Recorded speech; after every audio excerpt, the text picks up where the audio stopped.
एक महत्त्वाची बातमी समोर येते। राज्यभरात मेंढपाळावर हल्ल्याच्या वारंवार घटना घडतात। कुणी जर आपल्यावर हल्ला करत असेल तर कुऱ्हाडीचा वापर जीव वाचवण्यासाठी करा, असं विधान लक्ष्मण हाके यांनी केले। ओबीसी नेते लक्ष्मण हाके यांचं धनगर बांधवांना आवाहन पाहायला मिळते। माजलगावमधील मारहाण प्रकरणी पोलीस अधिकाऱ्याची भेट घेत आरोपींना अटक न झाल्यास पोलीस ठाण्यावर मोर्चा काढण्याचा इशारा देखील लक्ष्मण हाके यांनी दिलाय।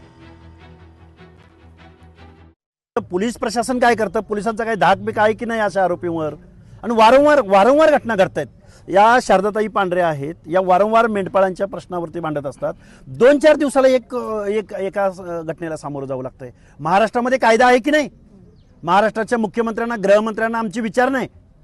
मेंढपाळावरती वारंवार हल्ले होत आहेत। मी तर मेंढपाळांना आव्हान करेन, आपल्या हातामध्ये डायरेक्ट ढाळा पाडायची कुऱ्हाड असते। कारण आपला जर जीव घ्यायला कोण येत असेल, आपल्या डोक्यात जर कोण धारदार शस्त्राने हल्ला करत असेल तर त्या कुऱ्हाडीचा वापर फक्त ढाळा पाडण्यासाठी करू नका।